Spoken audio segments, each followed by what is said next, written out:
It.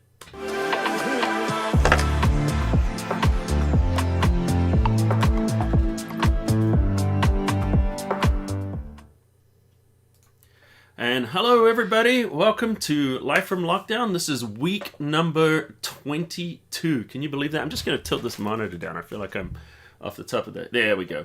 So I added some lights and tweaked with the webcam a little bit this week, so hopefully it looks a little better than it did last week. Everything was kind of blowing out. But welcome to Life from Lockdown, and this is where we all come together as the cafe crew, and we're celebrating 22 weeks of isolation, misery, and loneliness. But we're not miserable because we're part of the cafe crew. We're all together here, and this is sponsored by absolutely nobody, so I can say anything I want. Gosh, I'm humorous today, aren't I? Occasionally the humor comes out. Maybe it's the madness of being in isolation. But anyway, we've been doing this for 21 weeks, and this is where we come together as the entire cafe crew. This is everyone from the website at photoshopcafe.com, from our newsletter, and from our YouTube channel. So we all come together, and all of you are part of the same family.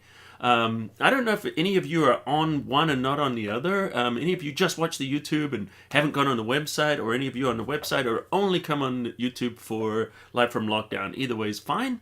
But if you get the most out of everything, you definitely want to be part of photoshopcafe.com too, because all the weekly tutorials that I do, we have written steps and different extras on there. And also, we have the replays here from Live from Lockdown. If you haven't been on our YouTube channel before, consider hitting that subscribe button and then turn on those notifications so you know when we do things like these live streams. And also, occasionally I upload a video to the YouTube that might not go on to Photoshop Cafe and vice versa.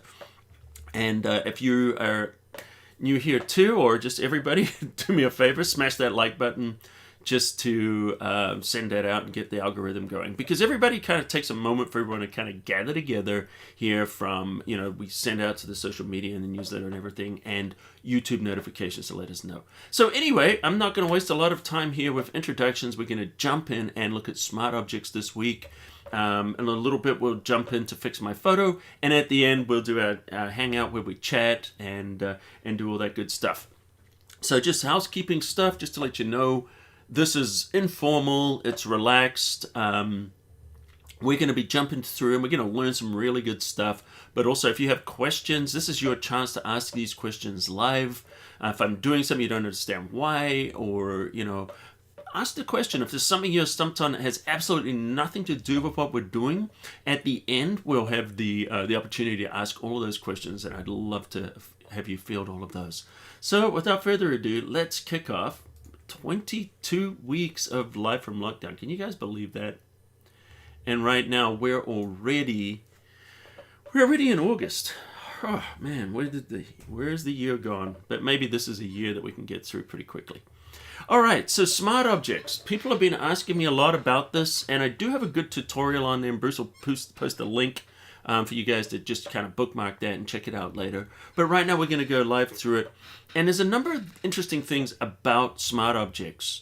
They're useful for everyone from photographers to designers to digital artists to motion effects. You name it, video. Smart objects apply to everybody. So don't think like, oh, I don't need smart objects. There's so many different things we can do with them, and they unlock a lot of potential inside of Photoshop.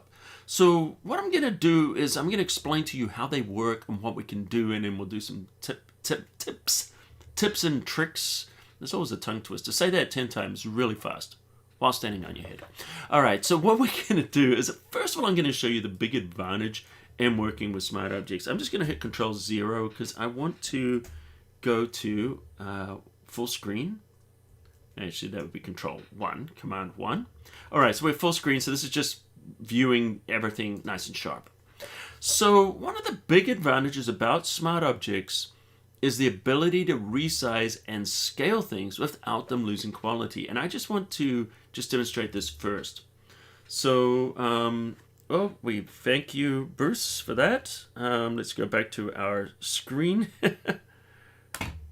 Thank you, Bruce. All right, sorry guys, you could not see the screen. Here we are. We're on the screen, and that's why Bruce is there.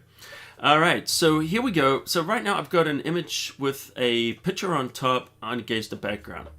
And what I'm going to do is I'm going to show you the advantages in smart objects when it comes to things like resizing things. So I'm going to duplicate this. I'm going to hold down the Alt or the Option key and just drag out a copy. And by the way, you can do that with anything. The duplicate is the Alt or the Option key. Duplicates everything in Photoshop, from layers to text to different things, even when you're working in color stops inside of gradients.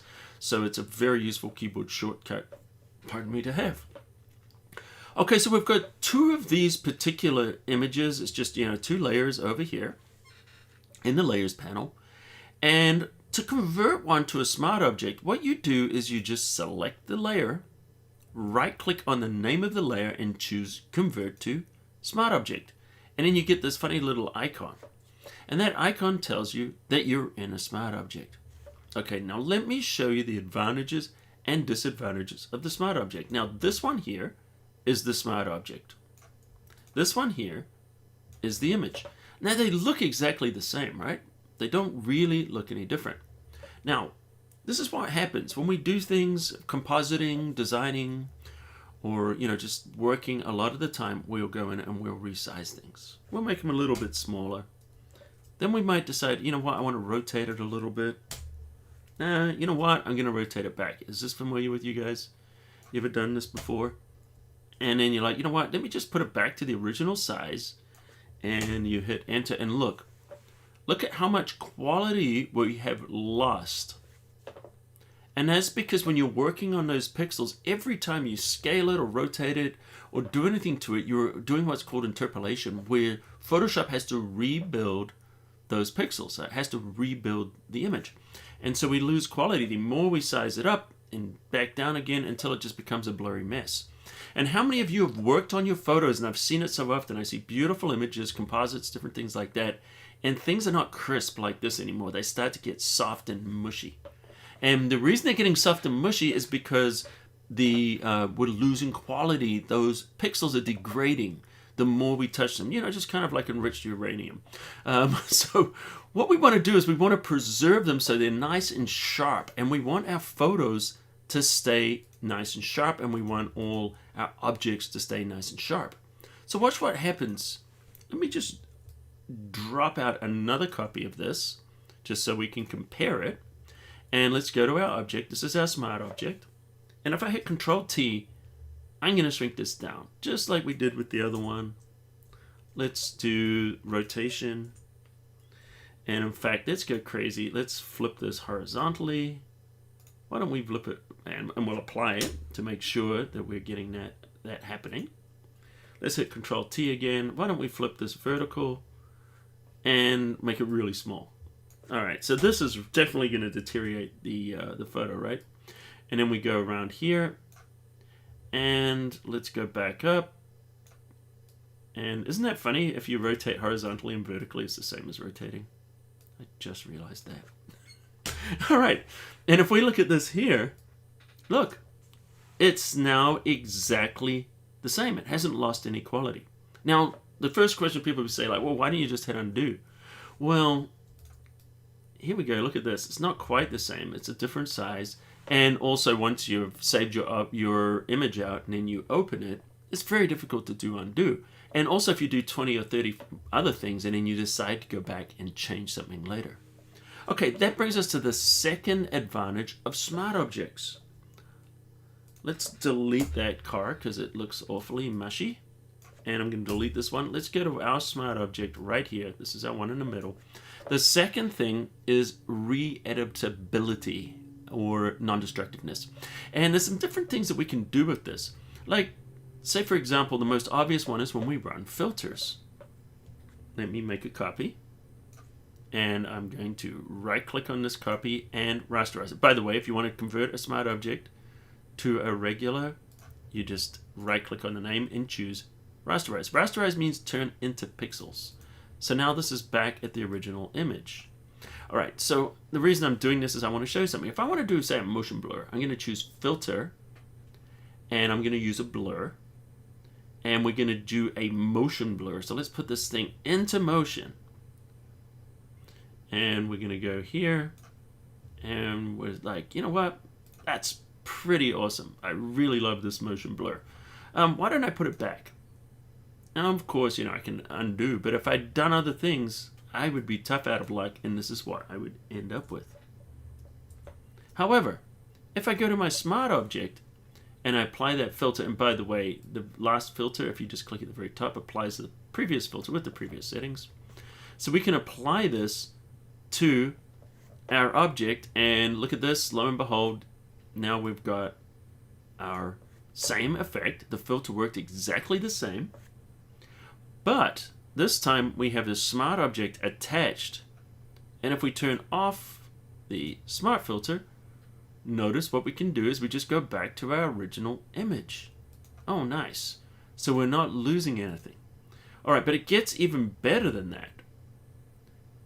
If we decide that we want to change the, we can just turn on and off the motion blur, because you can stack multiple smart filters. But then the other option is if we go and click on this icon, this gives us the option to adjust the amount, the opacity. We can adjust the blending mode. We've got all of that, right? And the other thing that's kind of nice about it is if where it says smart filter, we go in here and let's get this going. I believe the motion blur, double click on it, and we go back up, we get the option to change the settings.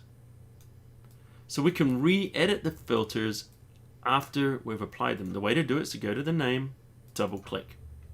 They'll bring up the settings, turn off the eye to hide it. Alright, gets even better than that. It also comes equipped with a layer mask.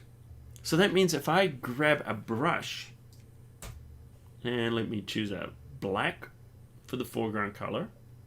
Let's just grab a brush, and we'll do a nice soft edge brush. So let's take the hardness all the way down, click up here, and if we paint with black on a mask, it hides it. And look at this. So now I can paint out the front part of the car, and I can be like, oh, awesome, I've just got the motion blur behind it where it belongs. So this is giving us a level of creative freedom that we couldn't get using just a regular layer. So this is just some of the things we can do with the smart object. But it gets even better than this. All right, let's see what else we can do here.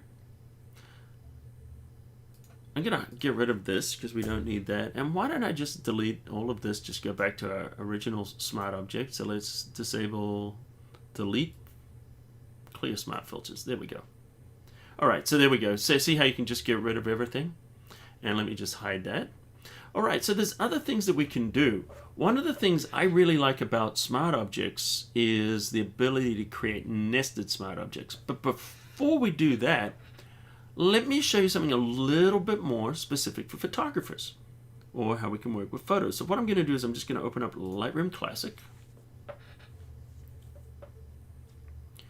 And how many of you are using Lightroom? Let me know in the comments. And how many of you are using... Oh, there's that horrible full screen. I hate full screen. Let me exit out of here. And so I remember last week I asked how to maximize a screen inside of, let me see if I get the settings right. In here, let's see if it works. No, don't worry. All right, so we're in this full screen mode. Anyway, this is what we're dealing with. So I'm going to right click and we're going to choose to edit in Photoshop, right? But rather than do that, if we open this as a smart object in Photoshop, then it's going to be completely re-editable. But before I even do that, why don't we make some adjustments just so I can show you a little bit more what we can do. Let's go to our develop module. Let me just click there. I hate this full screen mode. Just absolutely hate it. Sometimes Apple just adds features that are not useful. Maybe to some people. Who likes full screen mode when it just takes over the whole screen? Let me know. All right, so we're going to do some adjustments in here. We're going to go into our develop module. And let's change some things here. I'm going to go down and let's give it a split toning effect, just for fun. I'm not going to go through and explain everything about split toning because that's not what this tutorial is about. But we can do that, and the detail, let's do a little noise reduction. Wonderful, great. And this was at Verona Speedway, and by the way, this is Trace Summers' car. They're very kind to let me photograph down there. Okay, so we're going to go here and we're going to choose to edit in Photoshop and open as a smart object in Photoshop instead of just opening in Photoshop like normal. Well, what's the biggie about doing this? Well, now that we've done this, if you see this smart object icon, double click on the smart object. Guess what? It takes us into Camera Raw. And look, the settings are intact. These are the settings that we applied in Lightroom. There's our split toning effect. It's right here. So we could, take it off, or we could change it. And also if we go down, let's have a look under our detail. And you can tell which ones, by the way, have been adjusted by the eyeballs. And we go here and look, there's our noise reduction. That was all set up. And if I click OK, this will update inside of Photoshop. So that's really nice. And also I did a tutorial last week, actually this Tuesday, this week, where I showed how you can double up. If I go here and I double up something in here, and I'll just quickly do this just to show you. If I put this into overlay mode, say for example, and so I'm just kind of putting a little bit on top of there, right, just to give it more. And this just kind of makes the image a little denser. And this is good for washed out images, for different things like that. If you wanted to go the other way, we could actually go the other way and screen, and that would actually open it up a little bit. See, it's a darker image, so we could also go this way. Now, what would happen generally is if you adjusted one of these, then you're going to have to adjust the other one. But if we go in and do a smart object, and let's change we'll change the white balance. Let's make this nice and warm. Click OK. Notice both of these update. See that? So that's the nice thing about the smart object is they're linked to each other. Now I'm going to show you another thing we can do inside of the smart objects, which is really nice. If you guys have ever seen the Orton effect, I'm going to do this super fast just to show you. Essentially what it would be is, let me just go here, I'm going to rasterize this. Okay, so just pretend that background's not there for now. And this is something we do a lot. We copy the layer, Control J to copy it, and we go to overlay mode, and then go to blur, filter blur, apply a Gaussian blur, and see how it creates this dreamy kind of a look. And they're calling it the Orton look, but to be honest, it was done a long time before digital with film. People were doing that. You'll see a lot of their early, or some of the classic rock pictures and stuff like that, you'll see this kind of effect was used quite a bit. Oh, sorry, I'm hiding the controls. There we go. Sorry about that, Bob, and everybody else. All right, so if you can see what we're doing there is we're just adjusting it, and it gives us that effect, right? So then if I wanted to go back and change the amount of blur or whatever, it's going to be difficult. So let me show you how we can do all of this on a smart object in one go. So the beautiful thing about the smart object, non-destructive, and it just has flexibility. So if we choose filter and we're going to go back and let's do this Gaussian blur, just apply the same settings. Remember that last setting? Used to be Control F would do that, Command F, but now it's the Command Control F on Mac, and probably still Control F on Windows. If anybody knows on Windows, let me know. And that'll just repeat the last filter. Anyway, so we're going to go here. We're going to apply this Gaussian blur. And doesn't it look beautiful? Not really. It just looks like a blurry picture, right? But if we click on the adjustments here, this will bring it up. And remember what I showed you earlier on? How we can use blend modes. And if I put this into overlay mode, notice what's happening now. Oh, now it's doing the same thing as we were able to do. It took us 2 layers to do this, and now we're doing it all in one layer. So essentially what we did is there's our image. What we did is applied the blur and then switch the blending mode to overlay and adjust the opacity. And the nice thing about this, double click on Gaussian blur or Gaussian blur, however you want to say it, and we can adjust the amount of blur after we've changed the opacity to get it to match our picture better. So we've got this whole level of flexibility that we didn't have before. And then of course also with the mask, if we go in here and use the mask here and just select subject, by the way, just any selection tool will enable us to go in and choose select subject, and then we just go in there and we just fill that with black. Now we've removed the filter from the car, and just the background is getting that effect. Before, after, And then that creates this kind of cool atmospheric kind of look without changing our subject in the front. And do you need to adjust contrast? Yeah, you could adjust contrast. You could do all kinds of things. Just kind of showing here how to do that. And one of the things I usually do, Tony was asking about the contrast, because when I do that, apply that overlay, it actually increases the contrast. But that's part of the fun of that effect. If you don't want as much contrast, then don't use overlay. Go in and do something like soft light or hard light, and that'll give you less contrast. So just use a different blending mode. See there? Now we're in soft light. See how the contrast is reduced.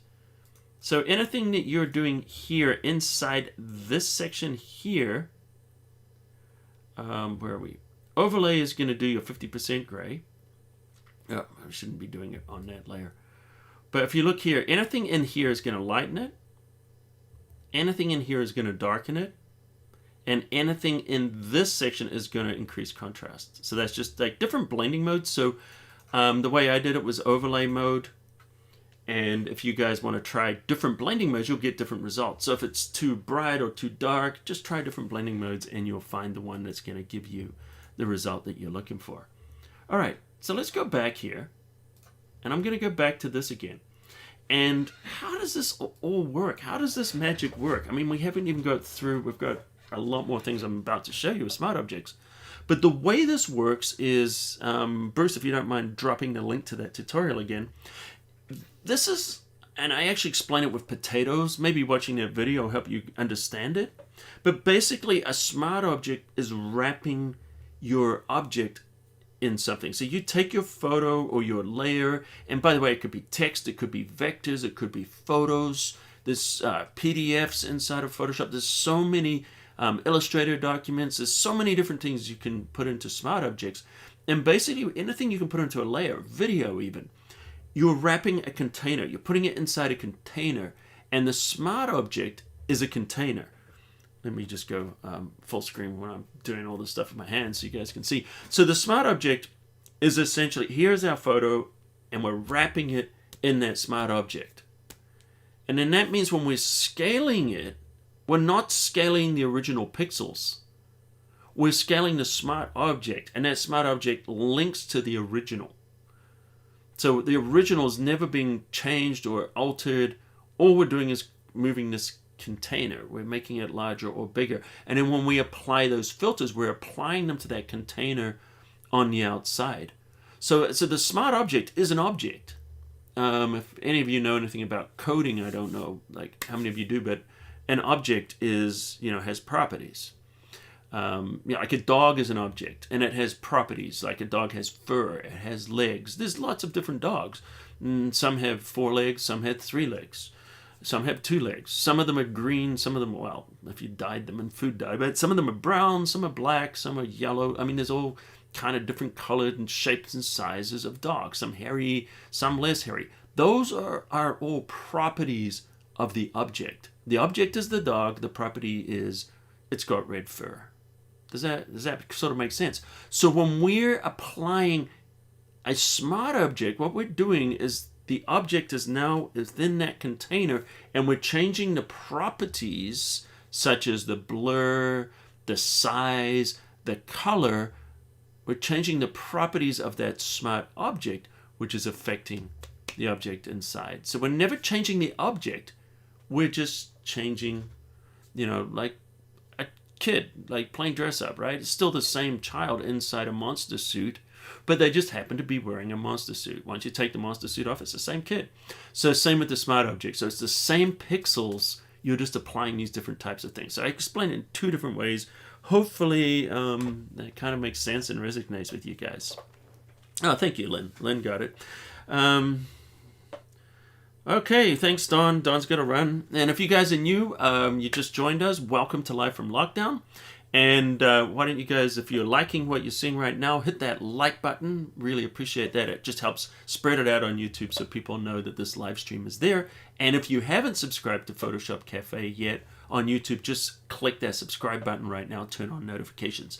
All right, so now we're going to go a little bit deeper with the smart objects. So I've sort of shown you the basics of what a smart object is and some things we can do. If you've got a question on Smart Object, drop it down right now, because we're about to go down the rabbit hole and we're going to go deeper. The good thing is you can always rewatch this later if you don't catch everything. Usually between 15 or 30 minutes afterwards, that replay will come up on YouTube, and that'll be there on our YouTube channel on photoshopCAFE.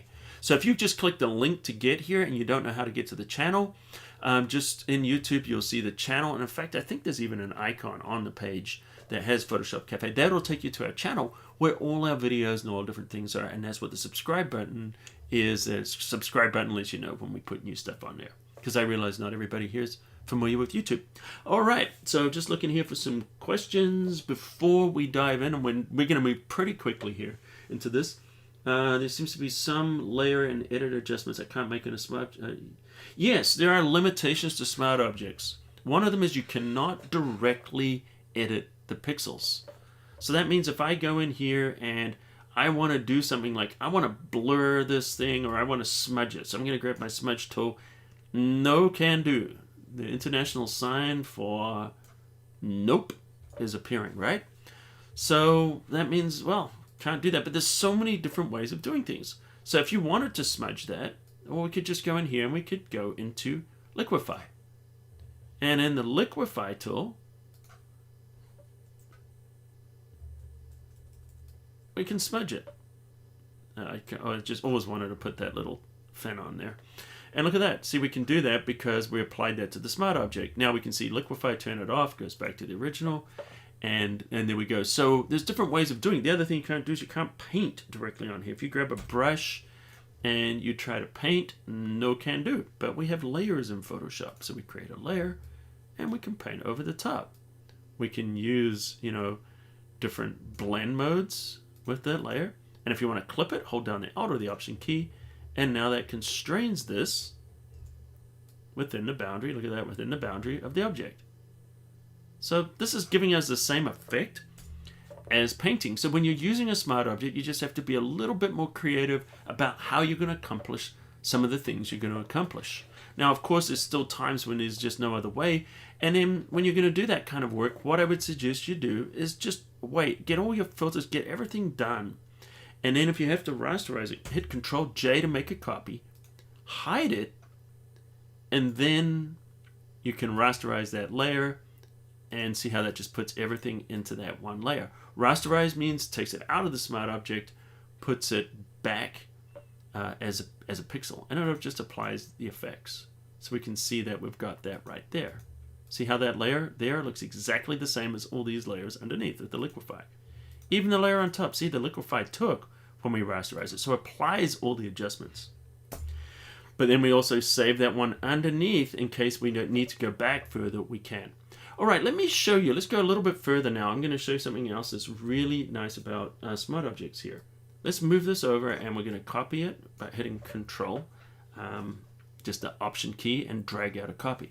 So if you want to go inside the smart object, what we do is we double click on the thumbnail and it's going to open a new window, and here we are. Now we're inside the smart object and here's the pixels. So if you did just desperately, just absolutely had to go in here and apply the blur tool to the steering wheel or whatever, you can. So you can get in here, and then when you make the changes, I'm not going to do that because that's destructive.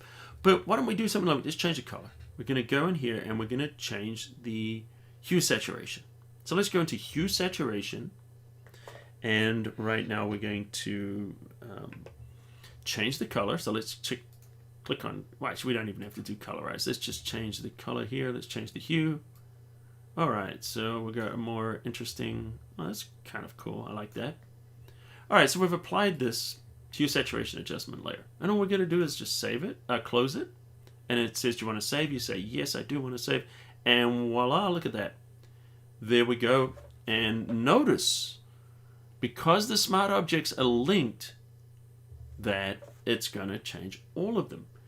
And this is really, really useful if, we've created, like we decided to make a flock of cars. Obviously, you'd be doing birds or something, but, we have, whoa, the Liquify got a little funky on that one, didn't it?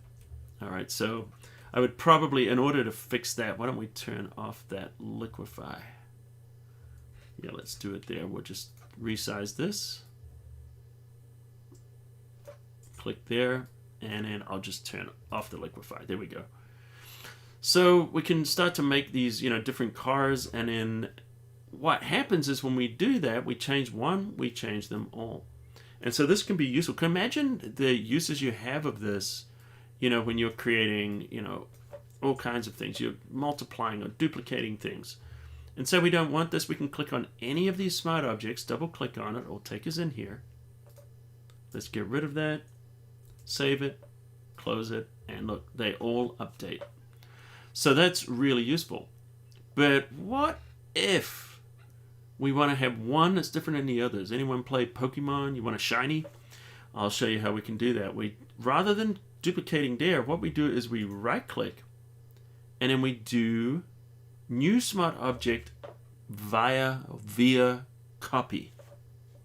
So when we click here, now we've made a new smart object, but we did it by a copy. Well, what does that mean? Well, that means if I go in here, double click, get in here, let's apply our hue saturation adjustment. So I'm going to go in here, we're going to do something weird with the color. Let's go this way. Let's just really desaturate. I don't know, why is it so hard to come up with just a random thing? Okay, so I hit save, and then we go back and look, only that one updated. So when you create a smart object via copy, that releases it from the group. So it's still a smart object, but it becomes a brand new smart object, and it's not associated with all the other smart objects. Any other way you duplicate a smart object, if you click in here and you duplicate it, and then you double click, and then you go in here and we apply a let's do some kind of an adjustment here. Let's go back in here. Let's do hue saturation again. This time we'll colorize it and make it, I don't know, bluish. It's kind of cool. And then I hit save, and let's close these out. Keeping too many windows open is going to get you in trouble. Look, all the other ones changed except for that one, because that one is its own. Now, one of the things I wished Adobe would do, and I have mentioned it to them, is to put some kind of an indicator on here when this is a standalone, and I like to just call it an object rather than an instance, because all these other ones are instances of the same smart object. So what's happening is we're not duplicating the photo. We're not creating more than one photo. We still have that one set of pixels it's pointing to, but each smart object is just giving us another instance. Just kind of like in After Effects or Flash, or any of you guys ever used that. Cornell says, a picture of a smart object can better be enlarged with no loss in resolution. No. A smart object does not magically give you more resolution. Whatever resolution that image is that you're working on is the resolution that smart object is going to be. So it doesn't magically become bigger. It just links to that image. So you can scale it up just like a normal image, but the nice thing is being able to scale it up and down over and over again. If we go back to modify smart object,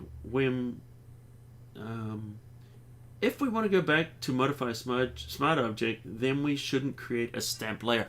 That's a good question. Okay, so a stamp layer is when we talk about a stamp visible layer. And I do that a lot. And what a stamp visible layer does, let me just get some things in here so you guys can see, because this is going to be a good addition to the lesson. Let me just go under here, photos, let's just do birds. And see if we can get something. I saw something in here earlier with there was a bird on transparency. We just save a little time here. Let's do flying birds. And this is free stock search. If you want to know what this is about, last week's live episode, just check out the replay at the very beginning. I go through this and I show you how to get it. I licensed it, by the way. It was $25. And no, I'm not sponsored. I wish I was. Where are we? Okay, I just want to just drag something in here.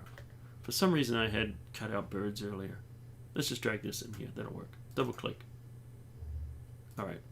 Okay, so let's just scale this down just to demonstrate. So say we're working with all this stuff, and I'm not going to try and do a good job, but let me just mask this out. just for demonstration purposes.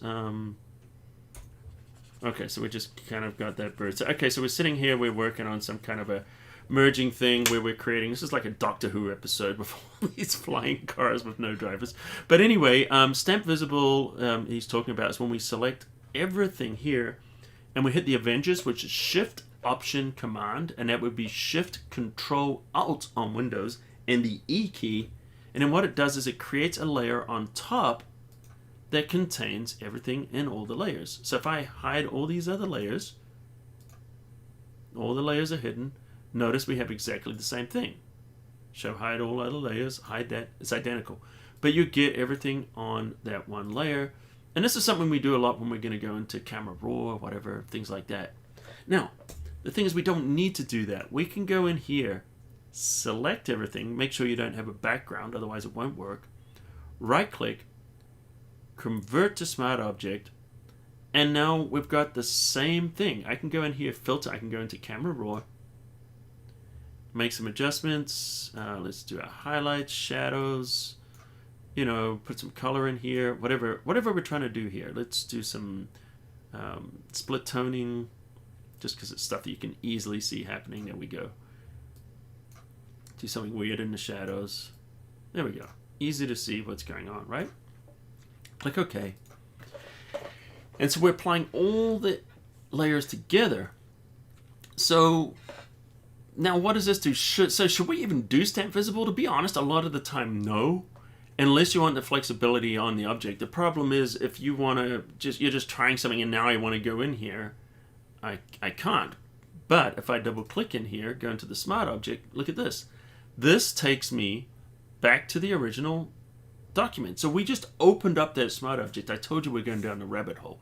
So I just opened up that smart object and this is what's inside it. So you can put multiple objects and multiple layers, even other smart objects, inside a smart object. Yes, you can nest a smart object inside a smart object inside a smart object. What's this? If I want to double up these cars, double click on the smart object. Now with 2 levels down, this is our top level. There's our smart object. Open it up. What's inside? Like Russian dolls, right? We've got all these. And then I opened up one of those. What's inside? Ah, we've got that car inside. Well, what if I decide that I want to resize this car? I'm going to make it smaller.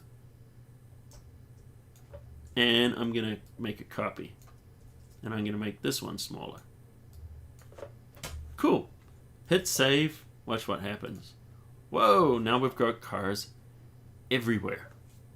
And the nice thing about it is I can click on these cars, and because it's a smart object, I can take these up to the original size without losing quality. And of course these should be on top if we're doing scaling. So see where we're going with this? So there's a lot of different things that we can do. Okay, so what if we're in here, and let me just save that, and we go back to our top. Notice that all updates. So what if we're in here and we're like, man, I was doing a composite, and now I've got this flattened thing. I have to go inside a smart object every time. See, this is where you might not want to do it. This is where you might want to do stamp visible just for that. So it's just, it can go multiplying like rabbits. You're right, Tracy. So you got buyer's regret or buyer's remorse, and what can you do? Well, there's a nice thing they've added in Photoshop 2020. If we right click on here and then we go to something that's called convert to layers, click on convert to layers, and boom, now there we go. We lose that smart filter that we applied, but now it puts it back and all those layers are back again. So we can unpack it, and that's a nice new feature. Because what we used to have to do is, let me undo this, we used to have to do this. We go in here, we select all these layers, then we drag them in, holding down the shift key, and boom, and now we've got all of these in there. So that's how we used to have to do it. But now that we can, let me close this out. Now we can do the same thing by right-clicking and choose Convert to Layers. What I'm going to do is I'm going to duplicate it first. And now I'm going to convert to layers. Dun, dun, dun, dun. Where are we? Convert to layers. It's right there. I lost the ability to read for a moment. Has that ever happened to you guys? Or is that just me? Okay, so there we go. So now we've got all our layers, and then we've still got our copied smart object on the top. So we preserve that. I'm just showing that's a smarter way to go back, so we don't lose everything. And then the other thing we could do here is we've got those camera raw filter adjustments. You could double click, go into camera raw, create a preset, and we'll just call this, I don't know, SO for smart object. So I'm just showing you two different ways of basically doing the same thing. Okay, so we're done. Let's get rid of everything. And now you wanted to go in and create that stamp visible, that composite layer. Hold down the Avengers and the E key. We get that layer on top. Go back into Filter, Camera Raw. So all I'm doing is just showing you how to go full circle and do the same thing a different way. Go under Presets, and there's our smart object. You can apply that, and that's the longhand way of going and doing all of that. So as you can see, there's a ton of different things. Does using smart objects significantly impact the file size? If you're working with most smart objects, it's not going to matter. It's going to keep the file size about the same because you're still working with the pixels. However, I do believe if we spawn off a whole ton of smart objects from the same pixels, it doesn't, but let's find out. Best way to do this, let's choose Save As. Let's see. We'll put this on the desktop. We'll call it smartobject.psd. Yeah, we'll replace the old one. So I guess I won't be using that anymore. All right, let's go to the desktop. I'm afraid to open things because who knows what's in there. Desktop. There we go. I actually thought of pranking you guys one day and putting something funny in there. Okay, so we go here. Okay, so it's 17.3 megabytes. That's how big that file is. Everyone remember that. 17.3. In fact, write it down. 17.3. All right. Let's see what happens. Okay, so here we are. And we're going to just see these. We're just going to copy these off. Just start duplicating them. Let's go for the big cars. There we go. Actually, I don't want that. I'm just going to hide it. It's not going to affect the file size. There we go. So let's just multiply these like crazy. In fact, why don't we just grab them all and just go nuts. All right, so we are creating a lot of these objects. And see how smart objects make it fast to do this? And of course, you should be thinking that you could do this with things like snow and ice and grit and grain and all kinds of things. There's all kinds of things we can do with these smart objects. Okay, so this looks like a post-apocalyptic used car sales lot. Okay, so now if I hit this, you guys remember how big it was before? 17.3. Let's see if it's still that same size. And this is how we're going to answer this question. So what do you guys think? Let's do the polls. Who thinks it's going to be the same size and who thinks it's going to be bigger? It takes just a couple of minutes for this to come through before we find out. I'm just kind of curious.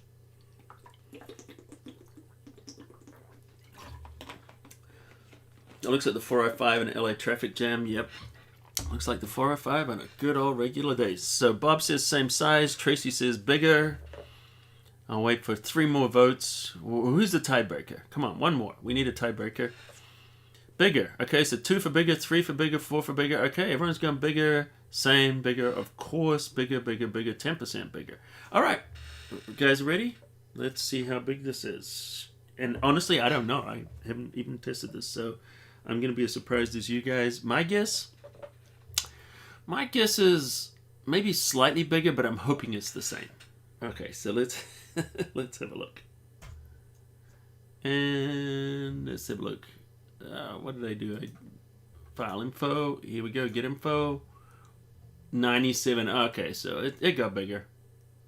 It got bigger. So much for that. Yep. Oh well. Well, it was wishful thinking, so I guess it does not save file size. That's one of the things there about a smart object that it doesn't do. So anyway, that was a lot of different stuff there in Smart Objects. Now, there's different things we can do. We could go further with that. There's a lot of things I like to do when doing animation. When you do animation, Smart Objects are great because you can nest them within themselves and create really complex animations. One of the things I'm thinking about doing, if I end up ever doing the series on animations that I've been thinking about, so we'll see. All right, guys, so that's looking at that. But now it's time, it's that time of the day for Fix My Photo. Roll the intro.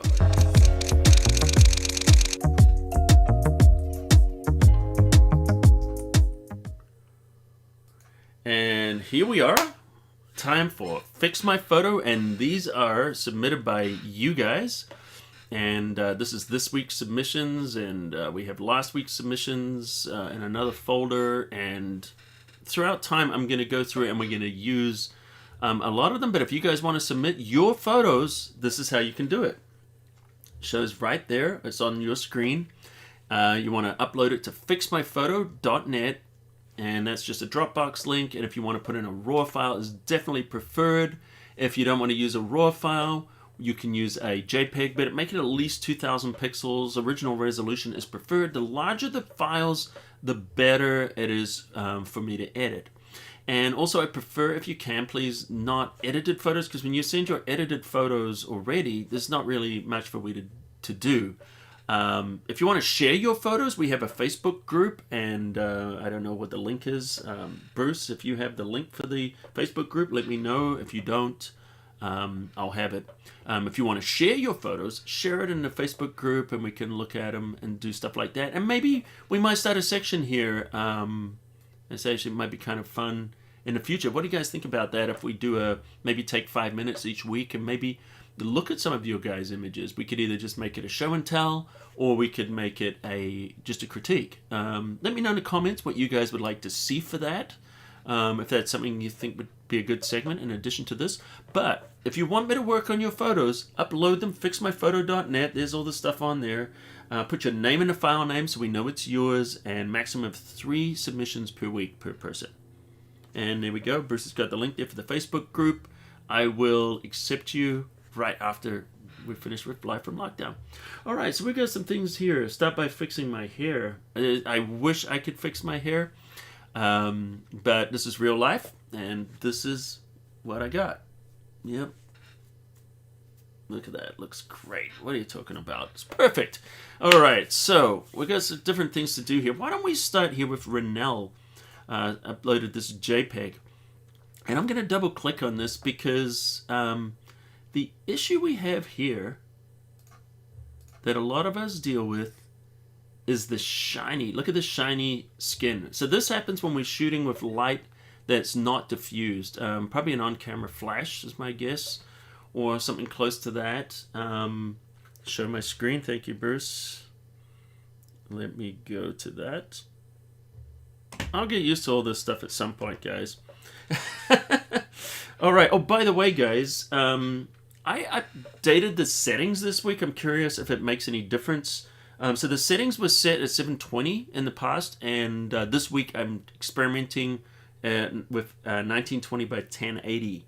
Guys, let me know if does it look any sharper or not, and also is it laggy? Is it still playing as smoothly as before? Let me know if this is a good or a bad thing, so I know if this is a good setting or whether to put it back. So drop the comments in there, and I'll check those comments later. Okay, so here's something that we get so often when we're shooting. We get this shiny skin. Now, the way to fix this, of course, is diffuse your flash. Even if you just put a piece of tissue paper, a Kleenex or something over the front of that flash, that will reduce this when you take the photo. So what we're going to do is we're going to jump in really fast into a technique that some of you know and some of you don't. It's called frequency separation. And we're going to use this to get rid of the hotspots. Now, there's lots of different ways of doing it, but this is one way we're going to do, because also I've been getting a lot of people asking me about it. Hey, can we do frequency separation? So we're going to sneak this in as just a quick tip right here in our Fix My Photo. All right, so if you don't follow these, just go back, watch the replay, and also on photoshopCAFE, I have a frequency separation tutorial. That's going to give you these steps. But we're going to do this somewhat quickly. So I'm going to copy it twice. Control J 2 times, and I'm going to grab these 2 layers, Control or Command G to put them in a group. And I'm going to call it FS. Okay, so what I've done is I've just got 2 copies above that layer. That's it. So we just got 3 copies, 2 of them are in a group. Now what frequency separation does is it separates the 2 layers from color and texture. So we're going to put color at the bottom, texture on top. So I'm going to hide that. I'm not going to name them because I'm bad. And we're just going to blur this until the really harshness of the specular starts to go away. So we're going to choose Filter Blur, and we're going to apply a Gaussian Blur. Now this is the way, gotcha Bruce, this is the way to kind of blur. Okay, so we're blurring it now, and see how we're softening that image. Now don't edit your photos or retouch your photos by blurring the skin. That's not good. That's not what we're doing here. Okay, so we're just creating part of it. So what it's doing is just spreading the color. Then on top, we're going to go to this top layer. And now this is going to be our texture layer. I'll just call it T so you guys know it's texture, just so you can see the 2 apart from each other. And no, this is not luminosity masking. This is frequency separation. Okay, so now we're going to go under Edit, and we're going to apply Image. So let's go under here, and actually it's under, I believe it's under Image, Apply Image. There we go. Image, Apply Image. Okay, so what this does is this just enables us to put different layers together. But essentially, we don't want to work on merge. We want to work on that one called Layer 1. So let's merge it with Layer 1. Okay, great. Now what we need to do is change the way that this merges. So what we want to do now is we want to go to Subtract. And you might want to take a screenshot of this. So if we use Subtract, and we do Scale is 2, Offset is 128. Now, some people say that if we go on an 8-bit image, if we go to a 16-bit image and we go to Add, and then we invert that, change that to 2 and 0, this is the way to work on a 16-bit image. But honestly, I have done a lot of testing between these, and I'm not convinced. Like, I'm not seeing much of a difference in the images, because I've applied both sets of settings to an 8-bit image, and I applied both sets of settings to a 16-bit image, and I could not see the difference. In fact, measuring it, there was less than 1% out of 256 levels in one of the settings was the only thing that I saw that was different. Now, if I'm wrong, I'm more than happy, send me an email, tell me I'm crazy, and show me an example of how it is different. Anyway, so choose any of these sets of settings that you want. And the key now is to change the blending mode. So what we want to do now is we want to go into linear light blending mode. And if we hide this frequency separation set, the photo looks exactly the same. That's what it should do. But what we've done now is we've put texture on the top and details on the top, and we've put color on the bottom. Now, you might be saying, man, that's a lot of work. Not if you create an action. If you create an action, I'm not going to create an action, but I've already created one. So, I've got all kinds of things here that I've created actions.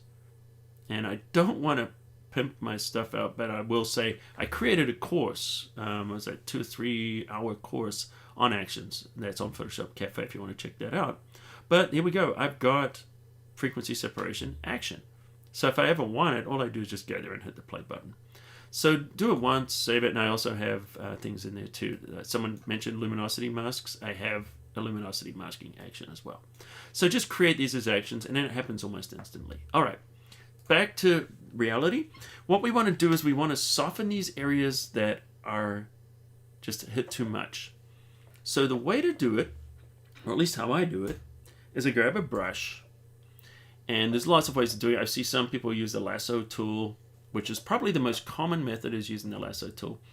In my case, I like to use a soft edge brush, and this is my way of doing it, and I like to hit Q for quick mask. Now, I'm going to go into the brush settings, make sure that I've turned off transfer, just so I'm not having any opacity with my pen. And then all I'm doing, because I'm using a Wacom pen, at this point here, oh, that's working great, isn't it? Did I do something? What did I do? Make sure everything is set properly. Oh, quick mask mode. Okay, that's good. All right, let me go back to my layer. All right, so, oh, here we go. There, I should be painting with black. Sorry, my water bottle was hiding. All right, so now I'm just going to paint over the areas that I want to fix.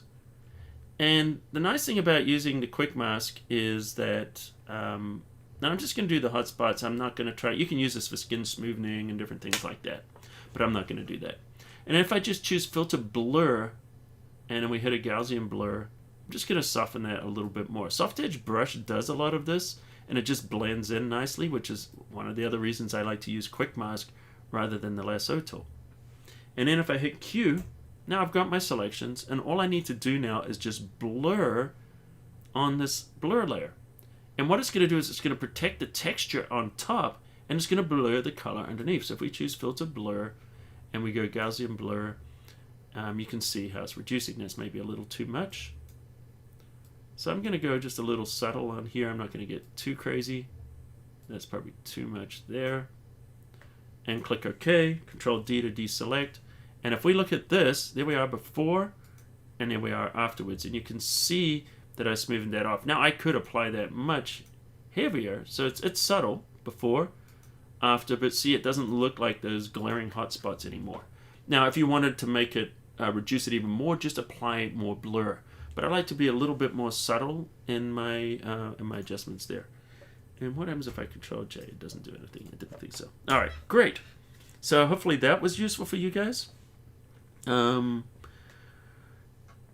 let's see, the lighting is better. Would that be the same as using a high pass filter on that layer? High pass filter. No, I'd be using a high pass filter. It does actually look different. It's a slightly different result, but it is kind of similar. It does a similar thing as a high pass filter, but it's not quite the same because it's applying the blur from the image underneath and just kind of the way it works. So similar, very similar. Good perception there. And that would be ECP. Yeah. Sorry, I'm not good with the name there.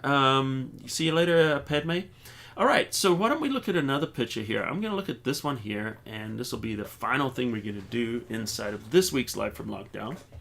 And then we're going to be doing questions and answers. And by the way, if you guys have suggestions of what you'd like to see covered in here, just like the smart object was a result of people's questions, just put those suggestions in there, and you'll see. Could you show the before and after? Sure. There is no after. Yeah, I think I was a little late there. Sorry, Wedna. But I did show it. You might have to watch the replay. All right, so this is Bonnie Paulson. Bonnie Paulson, are you here? You have been submitting beautiful photographs, and this is a great location. Nice slow shutter speed there. What are you at? 11 seconds by the looks of it. Yep. Nice. Beautiful photo. If you're there, reveal yourself. And thank you for submitting this photo. All right, so we're going to do some adjustments in here inside of Camera Raw. So why don't we start with the basic adjustments, and let's see what we can do here. I really like what's going on here. So let's play around, maybe just hit the exposure just a little bit for now. And one of the things that seems to work a lot is I just like to kick those highlights back quite a lot. I know it's hitting that water, but we'll make up for this in a minute.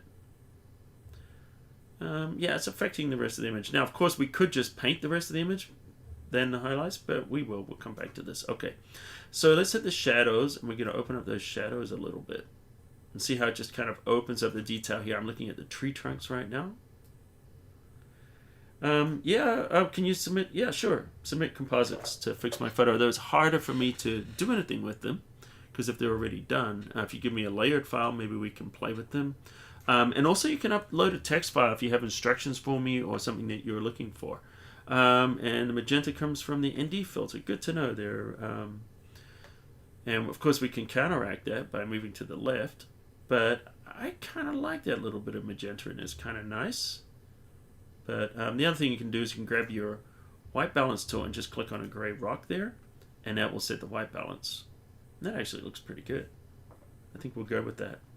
Alright, so what we want to do now is let's hit a little bit of texture. I'm going to just kind of give it that little bit of grain there. And it's going to kind of make these trees kind of come out. And then we're going to give it a little bit of vibrance. Not too much. In fact, why don't we wait? We'll hold off on the vibrance and we're going to go to the color mixer. So let's go to our color mixer. And by the way, your color mixer has HSL, Hue Saturation, and Luminance, which is lightness. Or you can click on all, and this gives you a super panel. And with this super panel, we can just see them. They're exactly the same, but we just see them all in one place. And if I click this tool here, the targeted adjustment tool, I can hit the saturation. So say this, lavender color here. I want to boost that. Just drag it up. See what I'm doing? Drag it up a little bit. Set those greens. Boom. That's the more the yellow greens there. Let's hit some more of the more greens here. And see what we're doing. We can just go in, and we can start to individually hit those colors. And let's see what we're looking like so far, before and after. There's before, and there's after. So we're seeing, the colors are really starting to come out. Something else I think I want to do. I want to get some of that beautiful water back. So let's choose this adjustment brush. With the adjustment brush turned on, auto mask on, let's turn on the mask options. Mask options is just an overlay. I don't know why overlay is taken for the pin, but the mask options, really wish it was called mask color or something. Anyway, man, I'm just complaining today. I'm a comedian who complains. What does that make me? Let's go here. I want to make sure flow and density and everything's turned up. So what I'm doing right now is I'm just masking out this area. Now, I'm not turning the water yellow. Don't worry. Oh, gosh. The jokes. I'll resist. But you guys can drop them in the comments. Go ahead. And I'll just leave it at Mountain Dew in case there's children watching. And if I hit the Alt or the Option key, I'm going to go down here and just take that away from the selection. So all I'm trying to do here is just select that area. And I do have the auto mask on, which does help protect those edges. Okay, let's turn the mask options off. And now we have the ability to go in and do what we want with this water. So let's take the texture and we're going to move this to the left. See how it softens that water again and makes it nice and silky? Beautiful. And you've got to just watch it a little bit on some of these trees here. So, if you wanted to get around that, you could actually just do two of them. Just hit plus and just apply a new adjustment here. And then now I could go in here and take that texture down. And see how now it's only affecting that foreground area because I just added a second brush. And that's what the overlay does, by the way. The overlay enables you to select a different brush. So we went there. So now we've softened that. And we can also soften this one a little bit. So we're going to kind of double up. But I'm not going to go so far that I'm going to lose sharpness in there. Just kind of makes it look nice. And then you could go in and then you could hit those whites if you wanted. And we could get back some of that nice kind of look that we had before. And even, take the saturation down a little bit in there. Why don't we do that? Reduce the saturation in the water. And we can see, we're able to get some interesting effects. So let's look at this before and after. And so if you guys have any questions about that, drop that in there. And as far as our lessons, I'm about to do all the questions and answers right now, so don't go anywhere. But for those of you who do have to leave, thanks for watching. That was the educational part of our live stream. Don't forget, guys, if you're new here, hit that subscribe button, become part of the Cafe crew, and you'll get new tutorials from me. Every Tuesday, I upload a new tutorial. Every Thursday, 1 p.m. Pacific Standard Time, we do our live stream, which is where we are right now for you guys. And every weekend, I do Back to Basics weekends. And if you guys like it, smash the like button into dust. And until next time, I will see you at the cafe. And for everybody else, don't worry, I'm still here. And here we are. We're still here. And I'm going to do questions and answers. So I'm going to tear off the questions and answers, put them right in front of me. If you guys have any questions and answers regarding, the lessons we've just done, things we're working on, I'll look at those. if you guys have any suggestions about what you want to see next time, drop those suggestions in there and we'll look at that. Don't forget to upload your photos to fixmyphoto.net.